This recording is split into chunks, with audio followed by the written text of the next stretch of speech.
Today we're talking about a house known as Willows Weep House. This house, everyone, was unbelievably strange, eerie, and terrifying at the same time. Everyone who entered it eventually came out, if they were lucky. But did they leave safely? No. Many of them didn't just leave the house, they left life itself. So what is the story of this house? Why couldn't anyone live in it or stay there for long? Did anyone ever uncover the secret behind what was happening? That's exactly what we'll explore in today's story. But before we go deeper, keep one thing in mind. This story is filled with rumors, contradictions, and unanswered questions. There are places in this world where you feel like evil itself lives there. Strange events happen, things that don't make sense. When something terrifying happens in a location, people usually say, "This place holds negative energy. This place is cursed. There's an evil spirit here." That's the kind of stories we hear in the West. And today, I brought you a house that carries all those descriptions. A house known in America as one of the most evil and terrifying homes. A place connected to mysterious deaths, disturbing activity, and unsettling events we'll uncover step by step. The house is called Willows Weep, and it's located in the state of Indiana, USA. If we go back in time, long before the house was built, this area was originally home to Native Americans. There were many battles in this region between the native population and settlers. The house itself was built in 1890.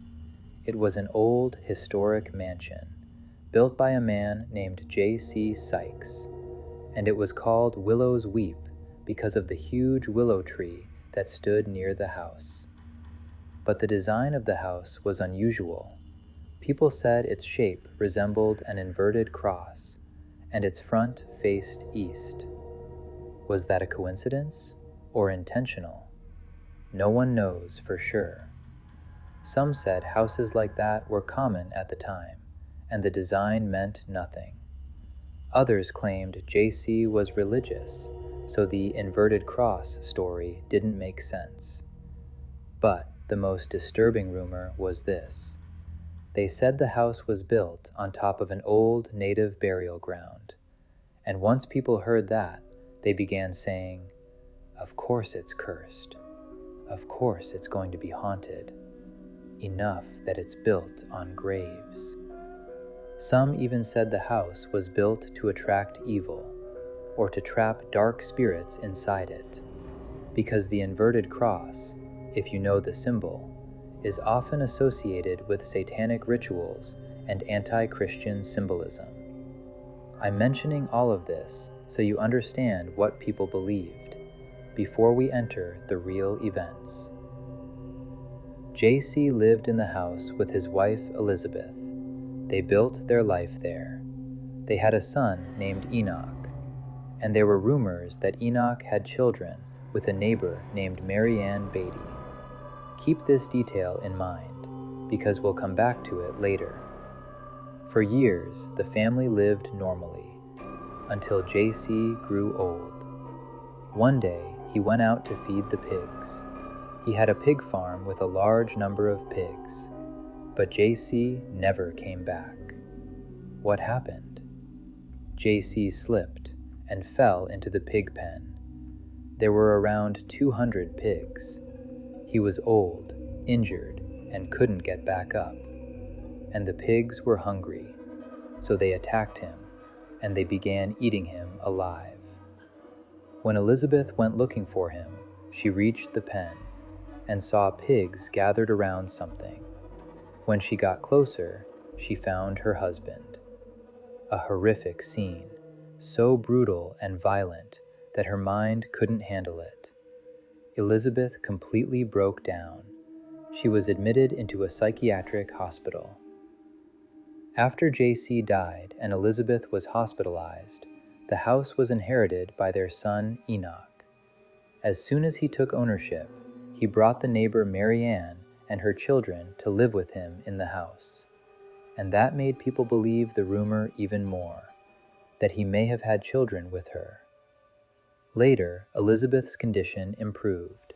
She left the hospital and returned to the house to live with Enoch and the neighbor family. But Elizabeth didn't live long after that. She passed away, and shortly after her death, Enoch also died.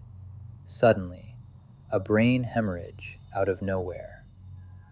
After that, the house was put up for sale. A man named Robert Sandlin bought it. Only a few months later, Robert died too. And then another family bought it. Then another. Fast.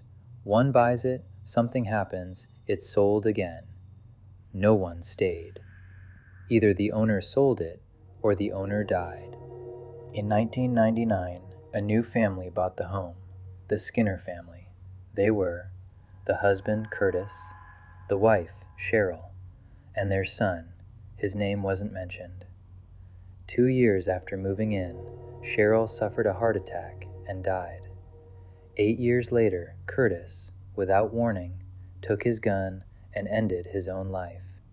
So the pattern continued. No one stays in this house. If you live in it, you don't last long. Now, some might say, maybe it's just coincidence. But the story doesn't end there. In 2010, a woman named Brenda bought the house. She was happy, excited, because she loved it. She moved in with her son and decided to renovate the place. One day while renovating, her son was working near the ceiling boards. The boards collapsed on him. He suffered minor injuries. Brenda said, "That's it, we need a professional." So she hired a contractor. While the contractor was repairing the floor and the structure, he discovered something buried under the flooring. A human bone, buried beneath the floor. Brenda took the bone to someone she knew, a friend who was a police officer. He examined it and said, "Yes, this is human."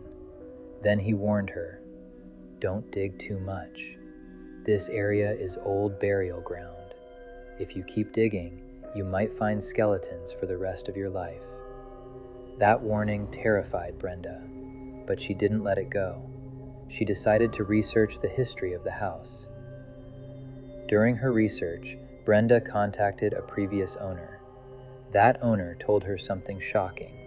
In the 1940s, a woman lived in that house with her teenage son and young daughter. People were afraid of this woman. Why? Because she married and divorced repeatedly, 3 husbands in total. And here's the disturbing part. All 3 husbands died in mysterious ways.